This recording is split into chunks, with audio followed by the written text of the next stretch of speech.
Hey tea heads, this is Don from Mayleaf. In this video, how to organize your tea collection.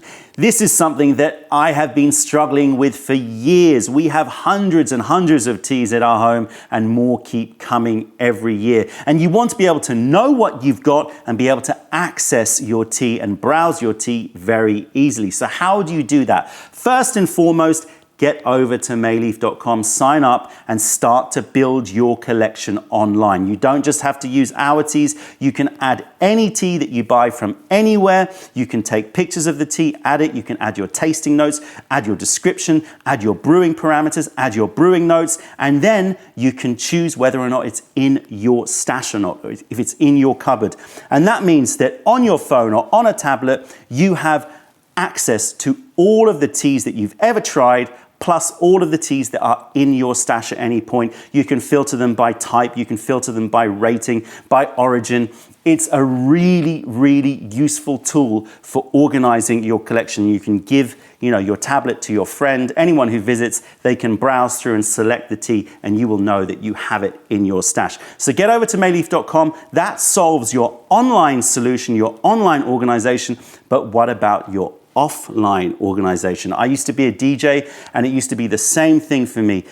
Trying to organize my music, trying to organize my vinyl, it'd be something that you become obsessive about because you want to be able to access the tea that you want at any point. You need to know that you can find it, and you want to be able to browse in a way that is rich and meaningful and doesn't mean that you just pick up the same tea every time you go to drink. So what are the bits of information that I think are useful for you to have on your tea labeling? Well, of course, you want to have the name of the tea. This could be the English name or the supplier's name. It's also good to have the secondary name or the Chinese name so that you can reference it or people who come and visit can see what they are drinking. It's good to have, obviously, the type of tea. That's obviously important. The supplier, I think, is also very important, so you know where you got it from.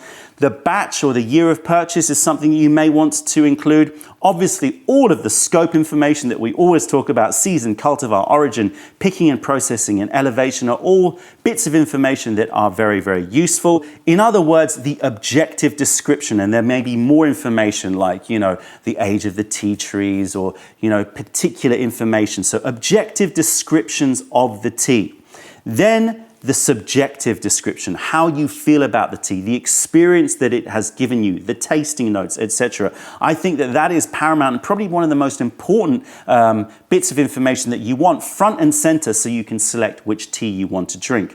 Of course, the brewing parameters are very, very crucial, and any particular brewing notes that you may have. So we designed these tea tins with all of that in mind. Now, you've seen tea tins everywhere. Every tea supplier sells tea tins because they are affordable and they are a great way of storing your tea. If you've watched my last video last week all about how to store your tea, you will know that tea tins are probably the best way in the most sort of essential, fundamental tea storage solution.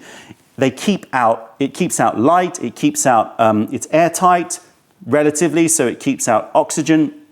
It also allows you to control humidity, especially if you have these humidity packs, if you want to really get very, very fixed and very, very precise on your humidity. It stops smells from entering the tea. So it's a great solution, a tea tin, and you can buy them everywhere. And we love stackable tea tins because it means you can store lots of tea in a small footprint. So you don't have just one tea tin for a particular type of tea, but you can stack them up so you can really maximize the space in your cupboard or on your shelf. So all of that is pretty standard, but we really spent a lot of time on these tea tins, more than you would imagine, to think about how we could make these tea tins as useful as we would have wanted for organization. Let me show you the tea tins. I'm going to show you a blank one here. Obviously, as I said, they are stackable, so you can stack them. I have to say that they are pretty much airtight. If you find that it's a little bit loose, then the easiest way to resolve that is just give that a little squeeze, very little, and then it becomes really, really solid. So a little squeeze helps to tighten the seal. Let me show you these up close, and we'll talk about some of the features on this. So you can see the design is basically very, very simple. We didn't want the design to overtake the main features, which is your labeling, so that you can really see what you want to see about it rather than just lots and lots of pretty embroidered tins. You can see that the design is a sort of contour of mountains representing finding, seeking, hunting the tea in the mountains. Front, you've got a lovely large space for all of your descriptions. I like to put on here the name of the tea, secondary name, and your subjective tasting notes so that you can, from the beginning, when you look at it, you can see what you thought of the tea and you can remind yourself of the tasting notes. On the back, you have another space. You've got, let me bring it a bit closer. You've got brewing parameters there. I hope you can see brewing parameters there so you can see temperature, grams per mil, per ounce, per cup. So we've given you options there. You've got a stopwatch to remind yourself of your preferred initial brewing time, and then another stopwatch which shows your plus figure, so how much time you add per infusion. And then you've got a large space for you to write more information. And that information for me is usually the objective information about the tea. So things like where it came from, the supplier, the scope of the tea, any other description, and any brewing notes that you have.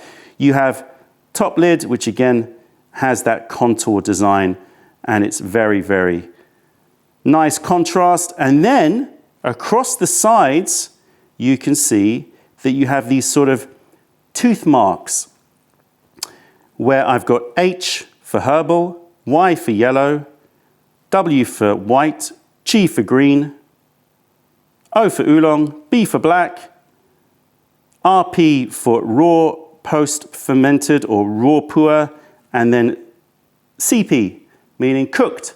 So you've got all of the main tea types there, all covered, and it's very, very easy for you, therefore, to label your collection so that you can keep your selection organized. So, how do you label?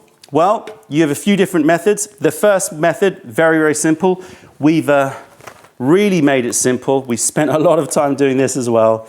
This is a pack of May-leaf tea. So when you get your May-leaf tea, if you order from us, we have increased the size of these tins so that you are guaranteed that one of these will fit in there. We know that it was a little bit annoying before our previous packs because sometimes the volume of the tea didn't quite fit and then you were a bit stuck. So the best thing to do is you can throw your tea in there if you want. When you open it for the first time, so you can open it up like this and just empty all of it into the container. There will be an oxygen pack in here as well. So that will keep the oxygen a bit lower, which is always good, as we saw in the last video. Not a major deal, but it helps. Also, we've made the size of these tins large so that you can get your hands in, which is really important, so you can get a good pinch of the tea without, having to tip the tin. And we made them the right size for these. This is a Boveda humidity pack. If you really have a precious tea that you want to make sure it's stored at exactly the right humidity, you can use one of these as well, and you can just literally drop that in to the pack as well, seal it up, and you've got a really nice seal for your tea. So that's really great. Now let's talk about labeling. We made these packs peelable stickers. This was something that we did end of last year. It was again a labor of love, finding out how we could do this. That peels off and goes perfectly over that space here, so you can see, like so. So you can immediately label the tea. You're not going to have those question marks about what is this tea. And the back, no problem. Again, on the back, there is a peelable sticker with all of the information, all of that objective information. You've got the scope, you've got all of the brewing instructions, and that fits perfectly on the rectangle at the back. So there you go. Very, very quick. You've got all the information. You've got the supplier logo there. You've got season, cultivar, origin, picking and processing, elevation. You've got the brewing parameters there. You've got the name of the tea. You've got the type of the tea written there. You've got the tasting, and you've got the secondary name there. So everything you need, and that can just stack up with your oolongs. So you could just throw that on top there. And you can line up the teeth marks here, like so. And you can see what I've done. The purpose of those teeth marks is for you to be able to just put a little mark of some sort to show that it is an oolong tea. Now, obviously, you don't have to do that if you have used Mayleaf teas, because you're going to have the sticker, and the color of the sticker will tell you all the information that you need to know. But if you were using your own tea from other suppliers and you wanted to write, and I'll show you how to do that, to write the information about the tea, then what you can do is take some semi-permanent pens. So these are just markers, very, very simple. We have made intentionally the texture of this tin slightly matte, so it's not gloss, to allow for traction of these. Again, we got very, very, very obsessive about it. And then you can just scribble a little mark on here over the O so that you can see that this is an oolong tea. And when you line up all the teeth marks, first of all, it's a nice way to encourage you to line it all up so it keeps all organized. And you'll see down the line the types of tea. So if you saw a tea that was a different type of tea, so for example, if we had a black tea here, and I lined them all up, you could see very easily, even if you didn't have the Mayleaf colored labels, you could see very easily that it is a different type of tea simply by the mark on the tooth marks there. Right, let me show you how to organize your tea if you're not purchasing our teas and you're using another supplier's tea, because obviously you want to have versatility. So one way you can do it is simply by writing. So again, we made the texture of these tins suitable for these semi-permanent markers. So semi-permanent markers, you can use fully permanent markers, of course, but in order to get the marker off, you're going to need to use alcohol. This is water removable. So you can remove everything that you write with these semi-permanent markers just with a wet cloth. Now I'm going to give you a warning right here. That means that you need to keep your sessions dry, at least when you're handling these tea tins, your hands need to be dry, because if you're having a sort of wet, messy session and you're picking up the tins, then you may smudge some of the ink. So reminder of the information that you may want to include on your tin here. So names, type of tea, supplier, batch, etc., etc., etc. Well, you can see what I've done here. Again, I like to make sure that the front of it gives me the name, gives me some tasting notes. So this is an aged white tea. I've written cherry clafouti, hazelnuts and rosewood. Again, nice way for your guests as well to be able to select a tea rather than just having sort of this code language of tea names that doesn't really mean much to them. And on the back, I have written the brewing instructions there. So we have the symbols already printed on for you to mark down your brewing instructions. I've put the supplier, I've put the scope, and I have marked here that this is a white tea, as you can see. And I will show you how easy it is for you to get rid of this if you're using just a wet cloth. I'm going to have to remember what this tea is, but I do, don't worry. And you can literally just wipe here and it will come off. You just need to dry it with a towel afterwards. You can see it comes off super easily. As I said, if you want to, and you want to use permanent marker, you can do, and you just have to use sort of rubbing alcohol to get rid of it. But it's really, really useful if you don't have labels, you're not buying from Mayleaf and you want to write down. We've given you the space to do that. Just take some semi-permanent or permanent markers. Also, we intentionally made the size of the rectangle very, very close to standard Avery labels for VHS video labels. So you can purchase printable Avery labels, so you can get very, very artsy on it. You can design your own labels, or you can write on your labels. You can see here, this is an example. So this is a label that I've written on for this tea, which is a Liubao tea from the 1970s. Gorgeous, gorgeous tea.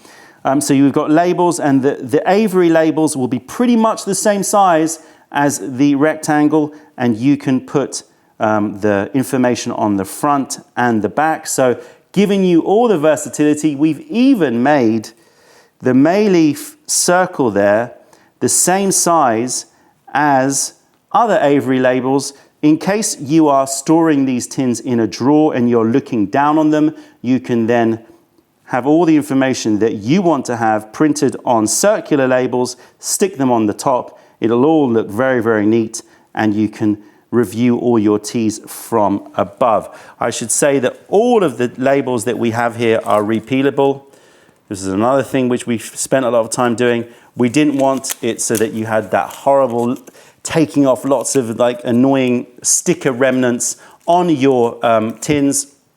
That would have been frustrating. So we spent time finding label stock that was repealable and allowed us to do this double layering on our tea packs. So that's how you can organize your tea in terms of labeling. You can see that the tooth marks help you to recognize the tea. If you're mixing them up, then obviously the color of the label will have an effect. But if you have it like this, you can use the tooth marks to assess the different types of tea. So that's very useful. And it's a great way of keeping up with all of the information that you need to make your selections. I like to organize my tea by type. This is personal, totally up to you. Some people like to organize it by supplier. I would say those are the sort of two normal ways to do it. You either do it by supplier or by type. I like to get a little bit anal on it and go alphabetical as well, especially if you've got lots. So if you've got lots of green teas, it's nice to be able to go, where's my green tea selection, and be able to scan through the names alphabetically, find your tea. If you've got lots, that is very, very helpful. So there you go, really, really convenient way to organize your tea. It makes a beautiful tea cupboard as well. You've got everything covered that you need offline, and remember, online, mayleaf.com, go to my collection, start filling that up, and you'll have a wealth of information that you can share with your friends. And we are adding many more features upcoming to that My Collection section of the website, so it would be wise to start adding your teas there. That's it. Check out other videos on our channel. Thank you for watching. Fire over any questions, comments, or video ideas. Other than that, I'm Don from Mayleaf. Thank you for being a part of the revelation of true tea. Stay away from those tea bags. Keep drinking the good stuff and spread the word, because nobody deserves bad tea. Bye.